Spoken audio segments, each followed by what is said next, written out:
G'day, welcome back to another episode of TOGL. Well, today we are at the Don River Railway because it's Westie's Day. Apparently it's one of the ladies who's a Westie reader has her birthday, and we're going to take all the Westies for a ride on the steam train. And everyone's gathering in the park. Let me show you. There's Westies everywhere at the moment, and I'm sure there's going to be more very shortly as well. So we've got our three guys here. There's Freya and Hamish and Flick. Oh, and there's just dogs everywhere. So I'll show you a little bit of our day. It should be fun.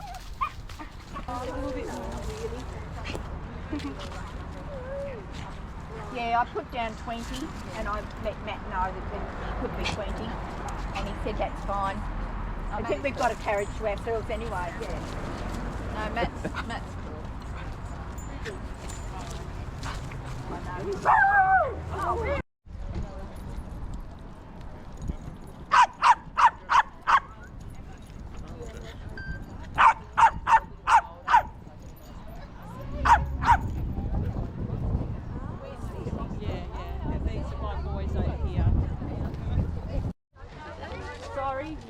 He's a bit like a metal. Look at all the little Westie bums wobbling. Little Westie tails.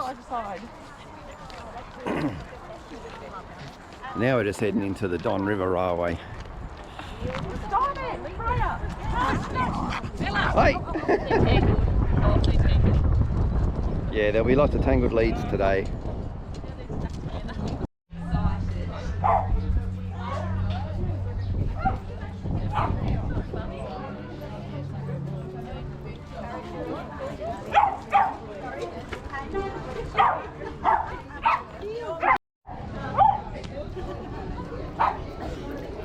Get a dog's perspective.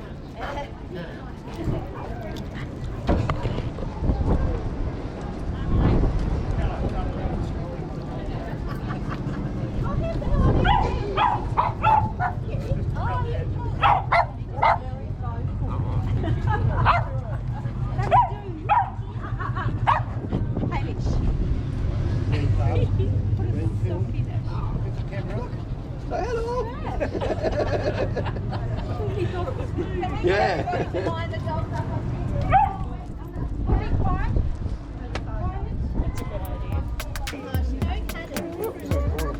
Let's step up through there.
Here we go on the Westie Train.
Excitement's all too much for little Freya.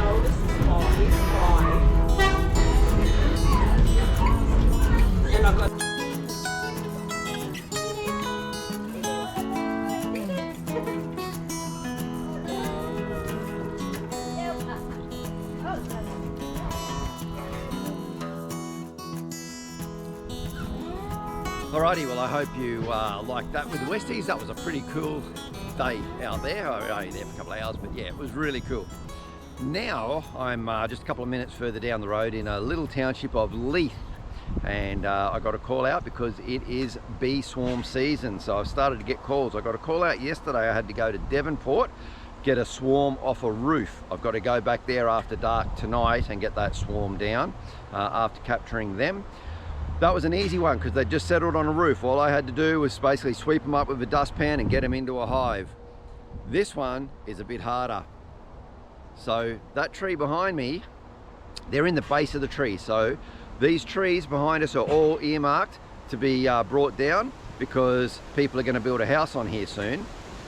The workers won't come in until the bees are gone. So I'm going to fell one of these trees. Then we're going to see if we can get the bees out of the stump. It's going to be a lot more challenging because they're already settled in and established a home there. So we'll see how we go. I'm going to get suited up. I'll show you where the bees are. All right, let's go and have a look at these bees. Now, with the help of the gentleman who owns the block, we've managed to get the rope up the tree because I couldn't do it. I tried about 5 or 6 times and missed, and he got it in too. So this is where the bee swarm is. The bee colony, they are living in there. So the plan is, now that I've got that rope, I'll hook it up to the car. We're going to cut it off right about there with a chainsaw, and as you've seen me do in the past, I'll have the winch going to pull it so that it falls straight.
Alright, so tree's off.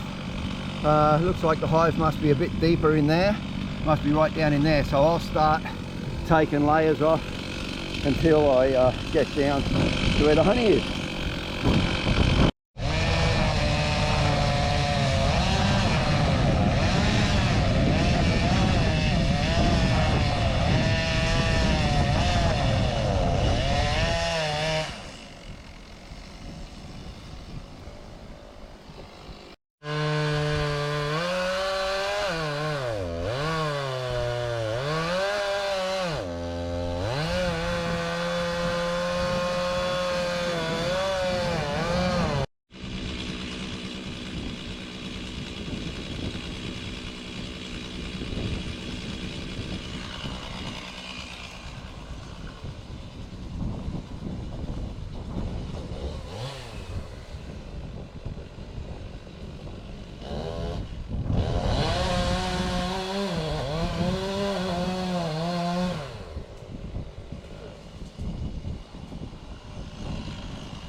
turn it off or? Because they're angry now. Did you bring a container to put some honey in?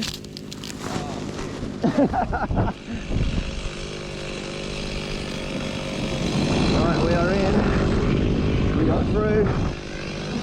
And this is where they've been building inside. There's quite a lot in there. Hopefully I didn't kill the queen. It's inevitable when you've got to try and get in like this, but you're going to kill a lot of bees, but hopefully you don't kill the queen. There's the other part, and you can see all that honey too. There's brood. It's a really healthy colony. We'll do what we can to save these bees. Let's see if we can get them into a hive.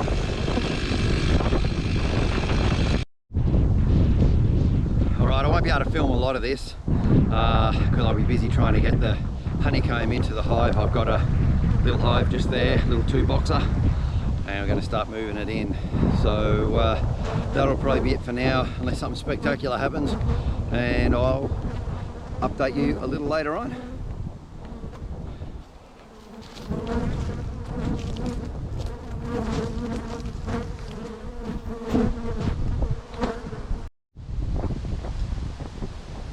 Well, that's pretty much a wrap. What I've done is I've got as many of the bees as I can into that hive, and I've put it up here right on the stump near where the side entrance was. I actually had a side entrance as well, and they were all gathering there, so I thought, well, I'll put it up there, entrance facing that way, and they might start climbing in.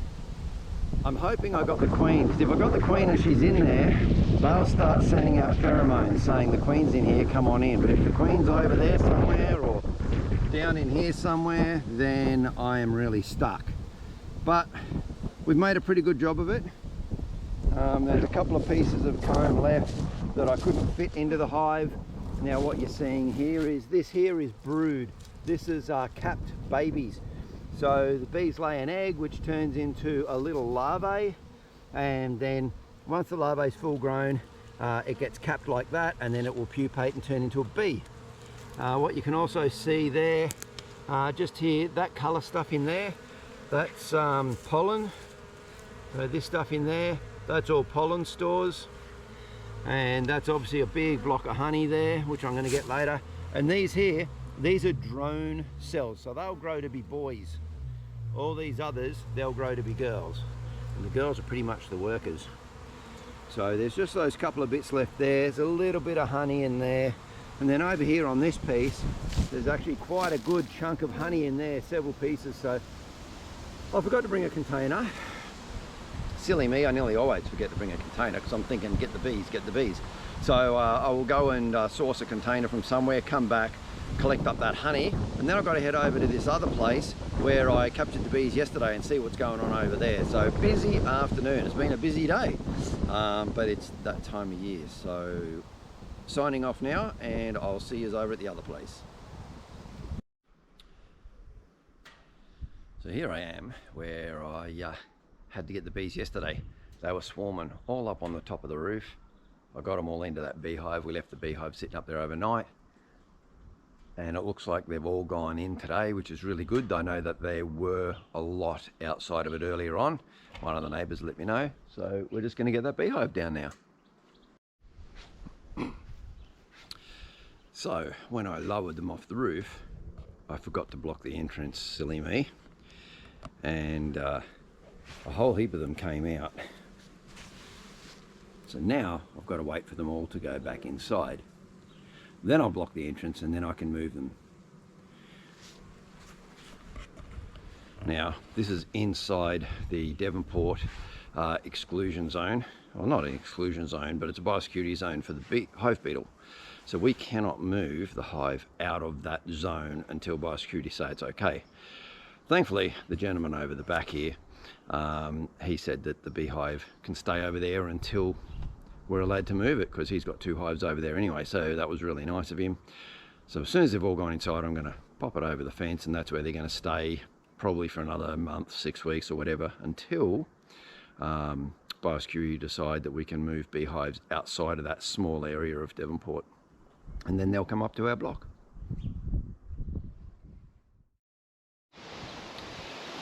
Well, it's the next day and I'm back out here with this beehive that we took down out of the tree. Let's go and have a look. It looks like they're settled in pretty well, but we'll just go and check the stump and we'll make sure that they're all out of the stump and hopefully they're all going in and out of the hive.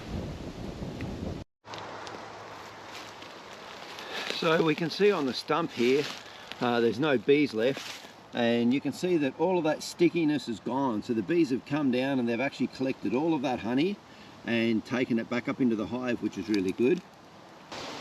And up here in the stump as well, you can see that all the bees are gone. There's the odd bee hanging around. They're just collecting up the last of the honey. The honey's all gone out of this as well. They've taken all that honey out, which is fantastic. So now I just need to wait probably another hour until it gets right on dark.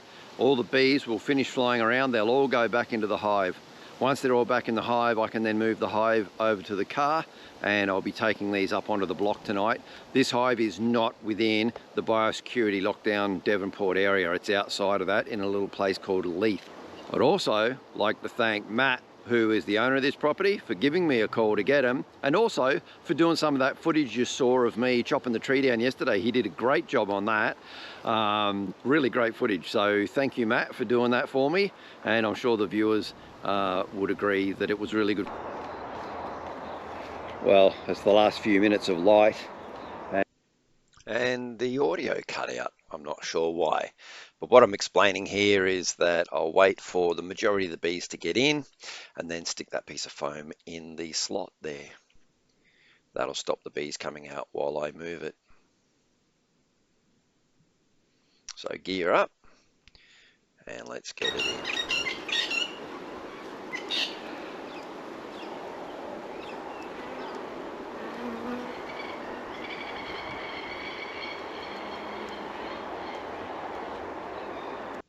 And the audio cut out again. Once again, not sure why. I think it was something to do with the mod that I put onto it, but I've got it fixed now, so it's not an issue. But you can see there, I'm just stuffing the foam into that gap. There's still a bee or two hanging around. Look, if they end up staying on the hive, they'll come along for the ride, but if they don't, well, they'll find another hive somewhere to go to.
Well, that was quite the haul of honey that we got out of that beehive.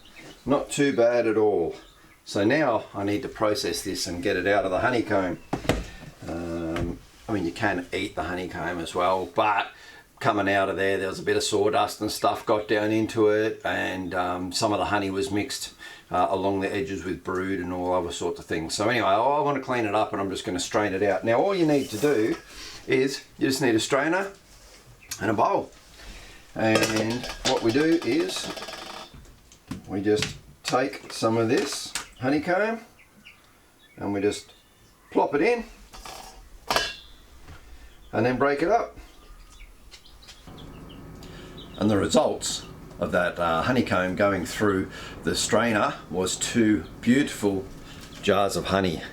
It's quite a dark honey too, but there's a lot of gum trees flowering out that way at the moment, and I'm guessing, and tea tree, and I'm guessing that's where that come from. And it's a delicious, really sweet, florally honey. So we're very lucky to get that. Just an added bonus of going to get those bees out of the tree. Plus there was also some honey that I gave to Matt as well, the guy who owned the block of land. As in, I just gave them some of the honeycomb. They would have eaten it or crushed it up or whatever they did. I did tell them how they could do that. But yeah, 2 beautiful jars of honey. So the first for this summer. Looking forward to getting a lot more too. So this little girl, who is also a huge fan of TOGL, is Mitzi. So happy. And she belongs to good friends of mine in Canberra, Nam and Christine. Now obviously she gets a bit excited and intrigued with the dogs when the dogs are there. See that tail going. Aww. Aww. Interestingly, our dogs do that too. Say hello? When I'm watching a channel called Smoky Mountain Outpost, he's got 2 labs, and our dogs go ballistic when the labs are on TV. And it's not just the dogs either. You see here, she loves watching all episodes.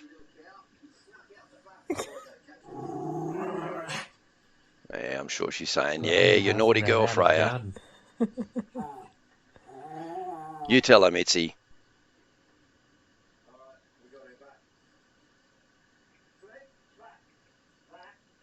And I know that Mitzi isn't the only dog that actually will sit there and watch the TOGL like this.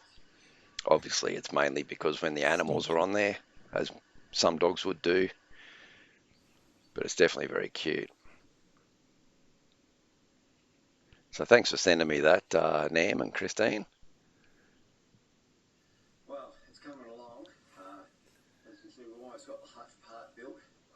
Now, some of the beams, because they twist them. And just a quick update too on those welcome swallows that were building their nest in the dog kennel. They've got eggs now. I know the footage isn't very clear, but I was trying to get the GoPro over the nest to film it. They've got it right near the roof. It's a very tight squeeze to get in there, but in the next couple of weeks we should see some babies, and I'll show you them when they hatch out as well. Well, one of our viewers, Jenny, asked if I could show the roosting part of the chicken tractor. I assume what you mean, Jenny, is the hutch at the back here where they lay the eggs. So yeah, sure, I'll show you that now. We'll have a look, and there'll probably be an egg or 2 to collect, I reckon, as well.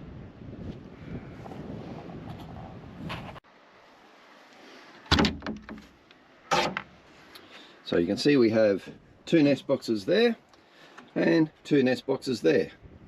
Let's have a look and see what we've got. Nest box number 1, nothing. We have eggs in number 2 and number 3 and nothing up here. Now we actually only have 2 eggs because this one here and this one here, they're fake eggs. They say to put the fake eggs in, and the chickens always like to lay where there's already an egg. And guess what? They have. They've laid that egg there and they've laid that egg there. So we have 2 eggs, and it's not very hard for them to get up from their little entryway. They just flap up and get up here into the nest box.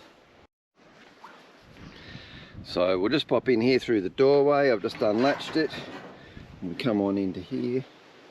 There's the girls. They're still a little bit skittish, and you can see where I've folded up that panel, and then it just gets folded down over night time, and this latch here just latches onto there, and you can see how we can also lay that down. I can lay down the other panel as well so that we can get in there and clean out, which I probably need to do. Now before we wrap up today, I'm going to talk to you about one of our other systems in a little bit more detail, and that'll be the system of water. So we've talked about electricity, let's talk about water. So we are using a 10,000 litre poly tank. Now 10,000 litres is considered pretty small, but we have all of the roof line, and we do get regular rain. So you've got to consider that even though it's a small tank, it's continually being topped up with rain. And so as we're using it, like, we don't need to have a massive tank at the moment. Now, both roof lines come down into the tank right here, and then we have our outlet at the bottom, and it goes straight across and up and into the laundry. Let's go and have a quick look in the laundry. Okay, so that's the other side of the wall where you saw that pipe coming in, and it comes in and goes into the water pump, and then that pump comes up. I've plumbed it up and across for our washing machine. It also goes across and then runs back outside over here, and it goes out to the hot water system and also into the house. That's the black pipe on the right where the water goes into the house. When it goes up to the hot water system, it then comes back out in those caramel coloured pipes and goes to the systems we need hot water at. Now, whilst I say we do get plenty of rain, and it is only a small tank, that doesn't mean we're frivolous with our water usage either. And by being conservative with our water usage enables us to not worry about that tank running out. Now, there's a couple of ways that we do that. Now, firstly, with the washing, that washing machine, well, there's only Kay and I, and so we only have to wash probably twice a week. So that's good, and then we wash on an economy cycle. Now, other things that we do, let me show you in here. And for those of you who have been watching this channel for some time, you'll remember the shed that I built down the bottom. It's got a 1,000 litre IBC container. That's one of those white cubes you see that are in a metal frame. So we've got one of those down there that catches the rainwater off of that roof. So that roof down there is about a 6 metre by 5 metre, which is only just slightly smaller than the roof over this place.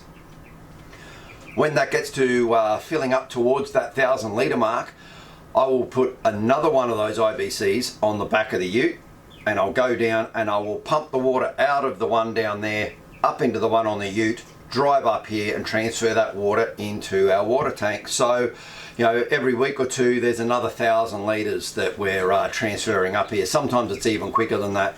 So we've also got that. So combined, collectively, it means we are catching water off a fairly large roof area. That's just another way that we're keeping our water levels up. So there's 3 sources where we will use water inside the house. First one being the kitchen sink. Now, what we do over here is, there's 2 things that I'll do if I wanted to fill up the sink to get a sink full of hot water to wash the dishes, or perhaps fill up the kettle because I wanted it to boil faster.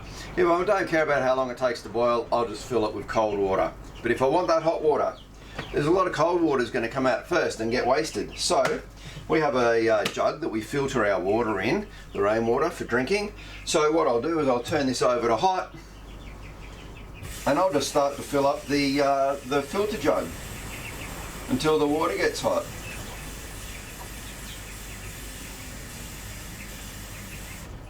Now, it is a heat on demand system, so it does take 20-30 seconds for the water to get hot. Maybe not quite that long, but it seems like that. The other thing that we'll do is we'll have a bucket. So I can just be putting the water into the bucket, waiting for the water to get hot. Once the water gets hot, over we go, start running the hot water into the sink. And then we've got the water captured in the bucket. Now we'll do the same thing for the shower as well. We're lucky that in our shower we have one of the shower heads on a hose. So I can actually take the hose off, get the water. We know roughly where we need to have the lever because it's just a twist lever for the right temperature we want. Flick on the water, fill up the bucket, not fill it up, but we're filling the bucket until the water gets hot. Then just bucket out, step into the shower, hook it up and close the doors, and away you go, have your shower. So that's another way of saving the water. Now, the water that we put into this bucket, what do we do with it? Well, there's a couple of things that we can do. If the dogs' bowls are getting low, because they've got big buckets out there to drink from, so if their water's getting a bit low, I'll just put this water straight into their bucket. Failing that, I can always just go around the back to that water tank, and where I showed you the pipes coming in, I just lift the bucket up, tip the water back into the tank, so it just goes back into the tank and it'll get used again. So we make sure that this bucket is only used for the water coming out of the tap here, and that's what we do. And for watering our plants and stuff, I'll just use some creek water or whatever for watering the plants. So that's how we manage our water usage. Again, the third area of water usage is the toilet. So, you know, half flush when we can, rather than the full flush. Now, these are really simple strategies that anyone can do at home, even if you're on the grid, and more importantly, if you are on the grid, because the cost of everything is so expensive now. You know, electricity prices are going through the roof, water prices are going through the roof as well. So, the less water you use, the less your water bill will be. So, why not save a little bit of water? Like I said, they are pretty simple strategies. If you want to save a couple of dollars, it's something that you could do too.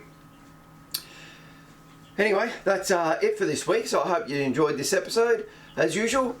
And I look forward to bringing you another episode next Friday. We'll talk about yet another system then as well. And that'll be all the water that goes down the drain and the toilet. I'll show you what goes on with all of that.